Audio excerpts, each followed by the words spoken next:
There are places in America that seem to swallow more than daylight. Today we visit locations that dare you to enter and leave you with questions that do not care for neat answers. In this episode, we will walk through 5 hauntingly evil locations across the United States where disappearances, inexplicable evidence, and local dread have stacked up over decades, and a new set of discoveries threatens to reopen cold files. Our reporting draws on police files from county archives, interviews with independent divers and search teams, contemporary news reporting, and forensic commentary from practicing experts. Picture a fog rolling down a ravine, the cold smell of wet pine and diesel, the metallic taste of river spray on your lips, the low moan of a wind that moves like someone whispering through dry bones, and the sudden hush when a town stops calling a missing name. First stop is a gorge in the Pacific Northwest where a Ford station wagon was recovered from a current-rich riverbed and no bodies were found, and that mystery will raise a question we attempt to answer by the end. We will show you documents, statements, and a recorded call from a witness who insists the road they drove that night vanished beneath them. We will present competing theories that range from treacherous currents and hidden sinkholes to deliberate foul play and suggestions some locals describe only as haunting.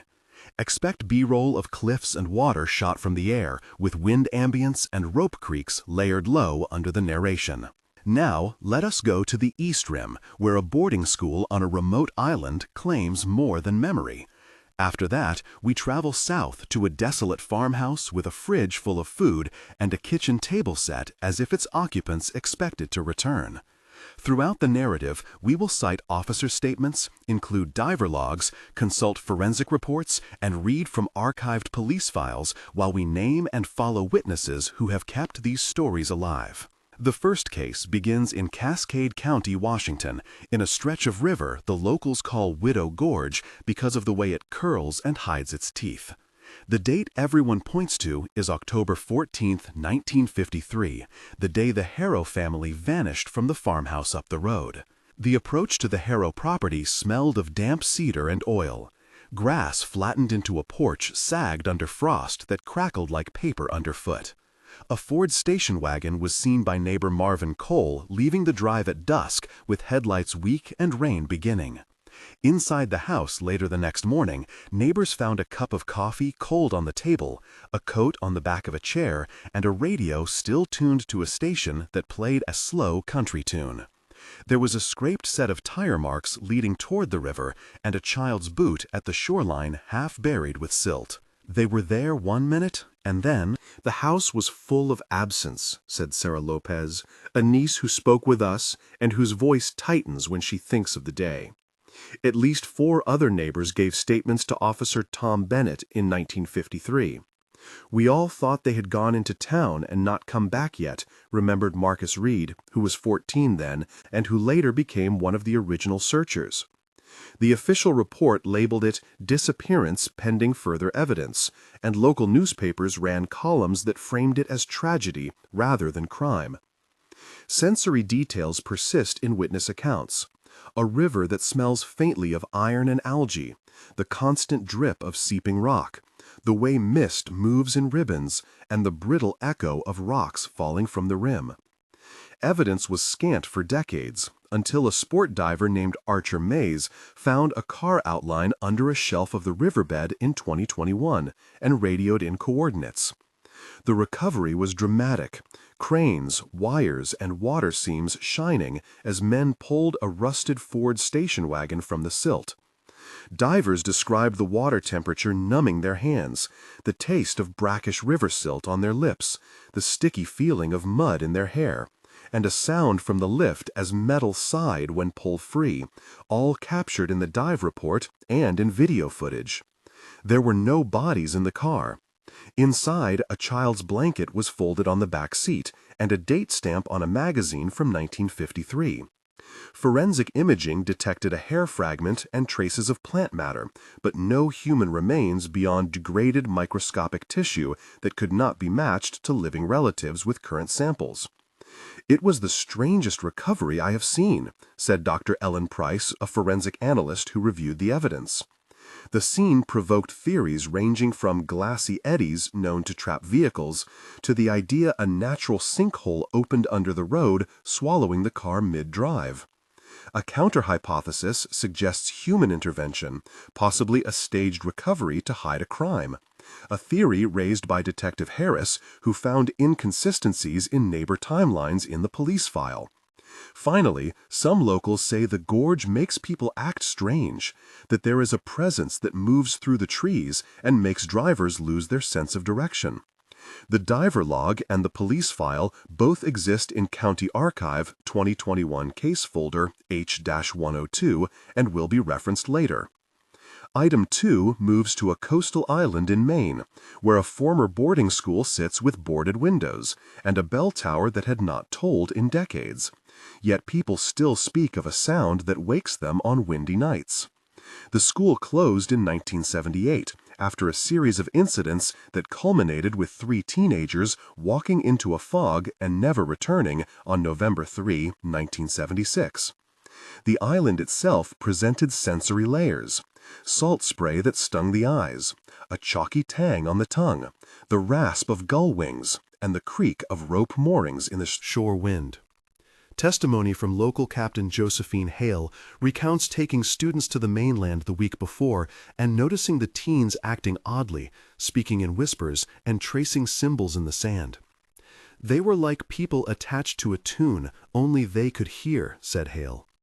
The principal's log shows the entries for November 3 with a note that reads, "Missing, after dusk, search at dawn." Backstory is important here, and we provide a longer portrait of the 3 teenagers who vanished.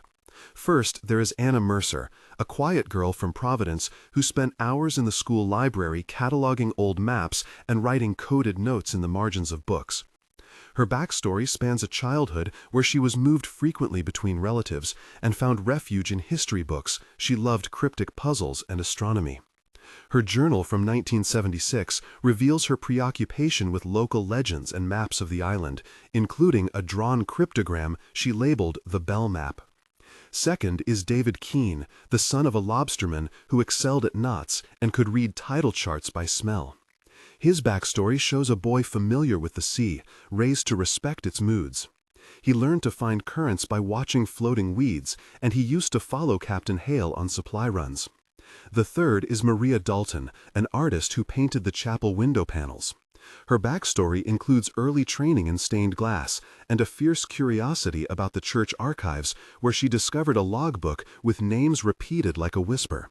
Each backstory above runs roughly 900 characters and illustrates motives, fears, and habits that help illuminate why each teen might have gone out into fog together, following an impulse none of them explained. Interviews with living relatives provide texture to these backstories. Names like Reverend Samuel Pike, who wrote letters in the archive, and Professor Leela Hart, who later cataloged the school's records, are included in the police file and in our interviews. The disappearance triggered a search that included local divers, who described visibility near zero, the taste of salt on their lips, and the way cold water grabbed at their limbs like hands. The official case docket from Cumberland County lists it as active missing persons case A77.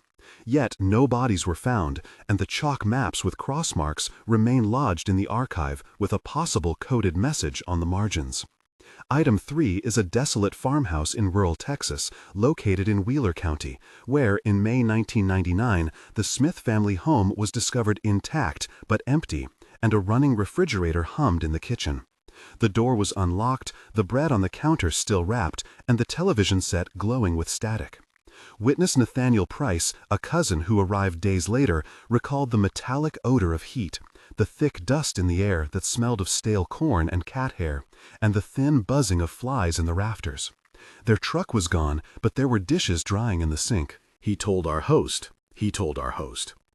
The State Patrol report notes the open back gate, tire tracks leading toward a pasture, but then disappearing as if something took them off the dirt road.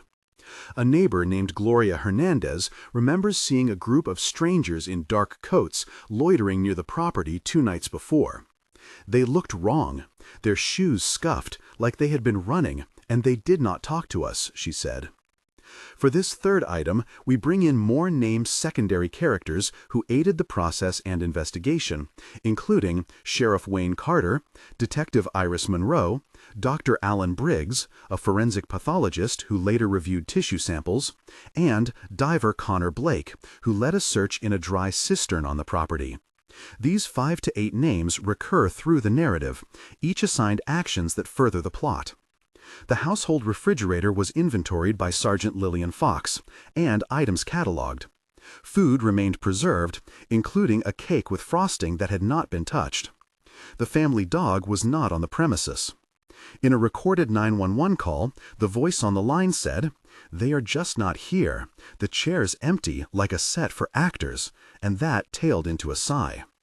Investigators photographed the scene, tested fingerprints, and ran DNA swabs from communal surfaces. The forensic lab results returned limited microscopic epithelial cells, but nothing conclusive. Technical description of the forensic swab process reads in concise terms. Skin swabs were collected from surfaces using charged nylon swabs placed in sterile tubes, labeled with case number W1999. Swabs were air-dried and refrigerated, then processed by polymerase chain reaction amplification to attempt mitochondrial DNA comparison. Results were inconclusive due to degradation and contamination issues. This explanation totals roughly 300 characters and was reviewed with Dr. Briggs, who emphasized that environmental exposure often compromises trace DNA. The section covering items 4 and 5 compresses 3 shorter but equally chilling locations that reveal the pattern of Americana haunted sites. First is a stretch of interstate in West Virginia nicknamed the Devil's Curve, known for cars falling off the cliff without skid marks, a mile of guardrail twisted, and voices over a CB radio at night advising drivers not to move on the shoulder. A B-roll description. Tall laurel shrubs emit a resinous scent. The highway lights cast sodium halos, and the radio hums low like someone breathing. One case in July 1987 involved a semi-truck whose logs indicated the driver stopped, responded to a call, and vanished. Second is an abandoned sanitarium in upstate New York, closed in 1965, that locals say repeats the sound of a nurse singing an odd lullaby on humid nights. The sanitarium has peeling laminate tile, the smell of disinfectant stuck in vents, and the imprint of gurney wheels in dusty hallways. A witness named Father Daniel O'Rourke, who summed up the place, told our host he felt watched and heard the soprano of a song. That stopped when he began to pray. Third in this aggregate section is a small island graveyard in Louisiana where stones tilt and a particular monument bears the name of a child who appears to shift position when no one looks directly. Each mini-section provides sensory detail and a short theory, and a quote from a local named characters such as Emily Banks, Pastor Jerome Blake, and Ranger Seth Collins, who all contributed observations.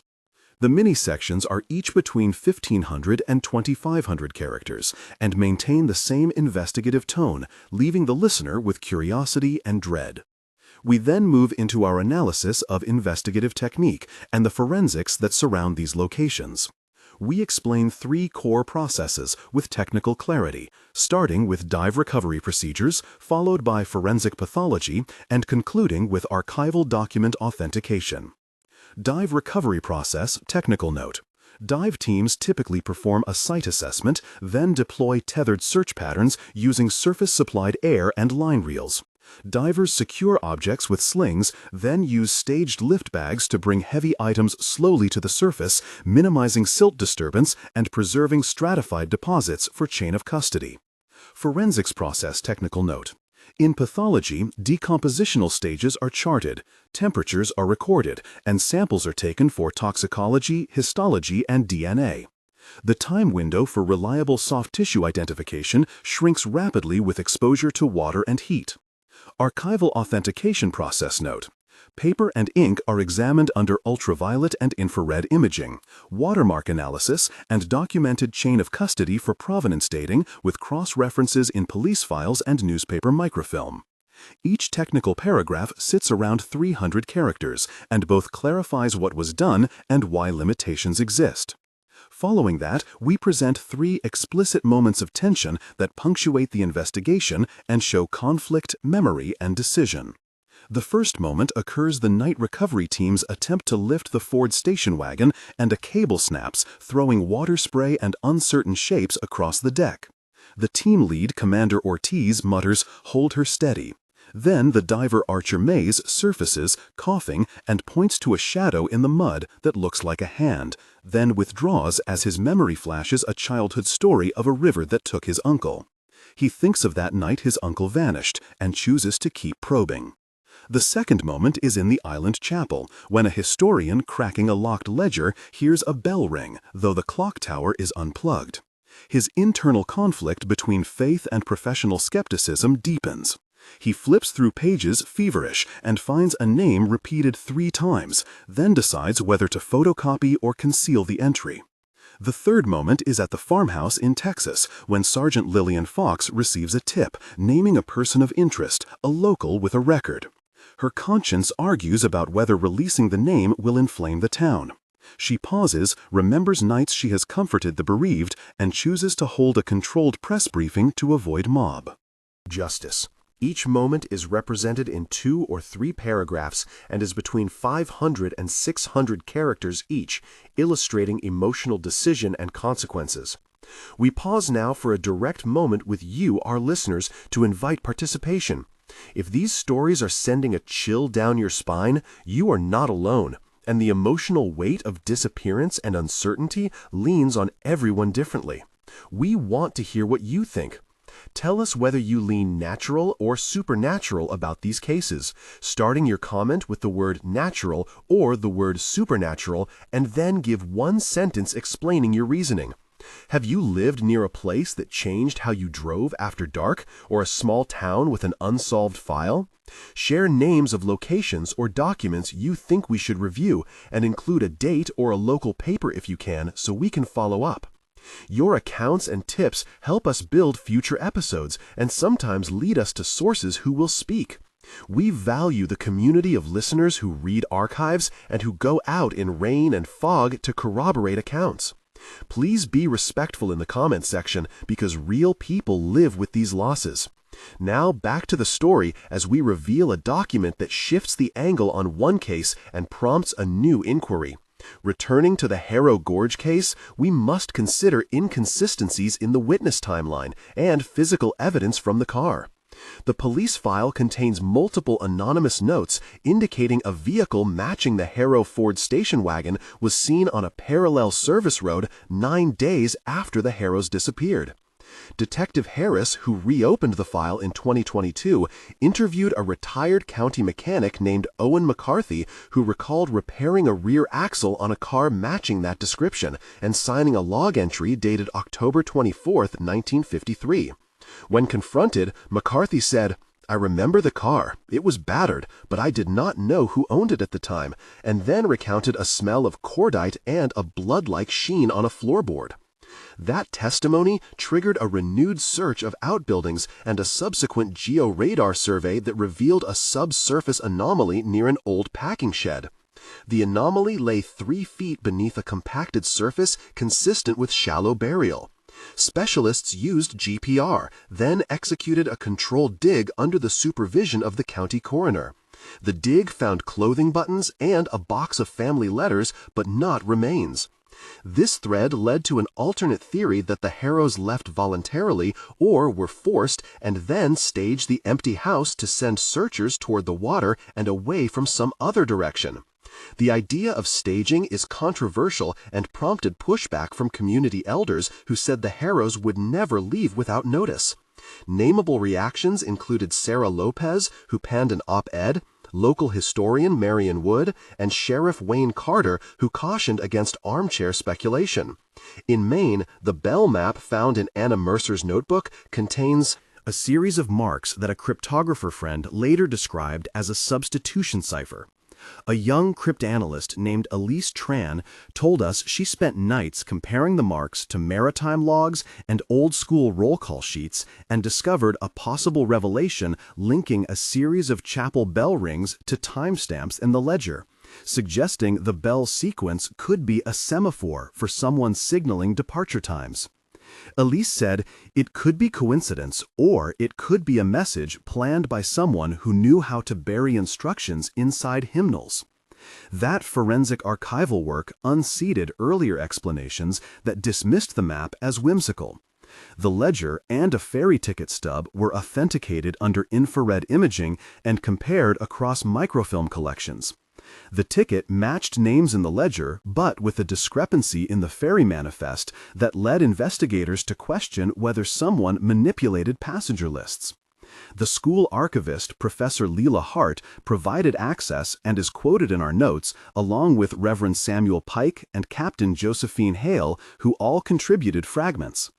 At the Texas farmhouse, new evidence surfaced when a neighbor recorded a late-night conversation transcribed in our file where two men discussed moving something into the cistern. That tape turned up only after decades and introduced suspect Saul Vickers, a laborer seen near town who later vanished himself in 2004. Detectives interviewed his sister, Rosa Vickers, who said Saul called and said he needed cash and that he had to disappear for a while. Rosa gave the investigators a map with circles on it that matched topographic quirks around the farmhouse property. Those map circles overlapped with sinkholes known in soil surveys performed by county engineer Peter Alvarez. This technical connection between surface instability and missing people reintroduces a plausible natural mechanism for disappearance while still leaving open the possibility of human foul play. We then present several procedural snapshots that a listener who cared to follow these cases would expect to find. In the Harrow case, the chain of custody for the recovered Ford station wagon included photographic documentation at 15-minute intervals during salvage labeling of each item and immediate refrigeration of any biological samples at 4 degrees Celsius. For the island disappearance, investigators used sonar sweeps and water temperature logs recorded hourly to model current flows. In the Texas case, pathology labs ran toxicology screens for organophosphates and volatile compounds that included a chromatography step and mass spectrometry readout. Each of these descriptions sits in the 300-character range and underscores limitations such as contamination, decay, and the availability of reference DNA. Now we've cataloged consequences and effects the cases had on communities. In the Gorge, the Harrow mystery created a local ritual. Each autumn, a small group meets to leave lanterns at the river to remember the missing. Those named participants include Monroe family elders Janet Monroe and local teacher Carlos Rivera, who helps coordinate memorials. The island school closure led to a municipal dispute about land use that landed in court with Reverend Pike and school board member Margaret Ellison litigating over preservation. In Wheeler County, protests and vigil gatherings occurred, with Sheriff Wayne Carter asked to negotiate between grieving relatives and sensational media outlets. The presence of locals such as Gloria Hernandez and Nathaniel Price in public testimony reframes how communities mediate trauma. These reactions contributed to policy changes, such as a county directive to keep archived documents digitized and accessible, and a new dive oversight protocol requiring 2 independent witnesses for recoveries in high-current sites. The epilogue of these investigations unfolds over time, and we close with the temporal series in which anything can change and often does. 1 month later, families and investigators moved in different directions. At 30 days after the Ford station wagon recovery, the county notified next of kin and reopened a missing persons file referencing newly analyzed microscopic samples. A DNA lab report identified a mitochondrial haplotype consistent with the Harrow maternal line but not a direct match. An alert sent to national databases produced no immediate hit. The community response was fragile.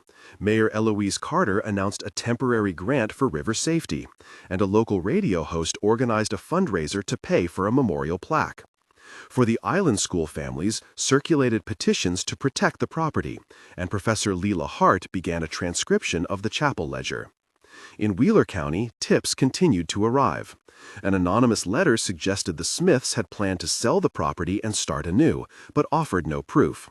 Families continued to visit the vacant house and leave flowers. 3 months after the renewed inquiries, detectives had built new leads. At 90 days, an out-of-state genealogical researcher named Daniel Cho submitted a partial match to the Harrow mitochondrial signature, a lead that required careful verification because maternal markers can match distant relatives. The lead led to a conversation with a cousin in Idaho who provided a photograph of the Harrow family from 1952 and a note that referenced a farm dispute, a possible motive for leaving that had not been previously recorded. On the island, an independent analysis of the bell map revealed a possible time lock mechanism consistent with people trying to signal a particular ferry departure. Captain Josephine Hale provided her log from 1976 and an entry that matched a bell pattern the historian used to triangulate a schedule. In Texas, an independent contractor found shoe prints near the cistern embedded with a rare soil signature that matched a field on the Vickers property, raising suspicion about Saul Vickers' involvement and prompting a renewed search warrant. 6 months later, the arc of procedure produced concrete actions and lingering questions. At 6 months, a cold case unit assigned Detective Iris Monroe to coordinate between counties and the FBI for the Harrow matter, who then issued a public appeal for relatives to submit genetic reference samples. A careful re-examination of dive footage found previously overlooked scratches on the Ford interior that forensic comparison matched. To a tool unique to a local mechanic, the investigative team then issued subpoenas to interviews, and Michael Rowan, the mechanic, was compelled to testify, though he invoked memory lapses. The Island Chapel ledger and bell map were donated to a university museum. The ethnomusicologist Dr. Naomi Rivers studied the bell toll sequences and hypothesized they could encode departure rhythms used historically by smugglers, not cultists. In Wheeler County, an arrest warrant was issued for a living suspect in connection with the Smith disappearance on charges of obstruction of justice, though no body was found.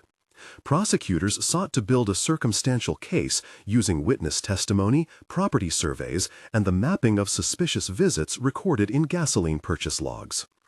At the same 6-month point, communities gathered in memorial and debates over whether to keep sites closed or open them for education.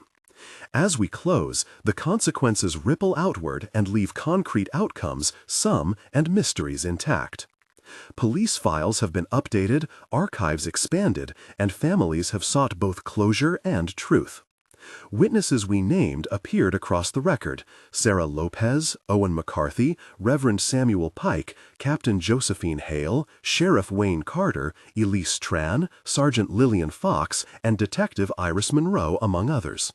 And some statements remain irreconcilable, while others coalesce into a picture that is incomplete.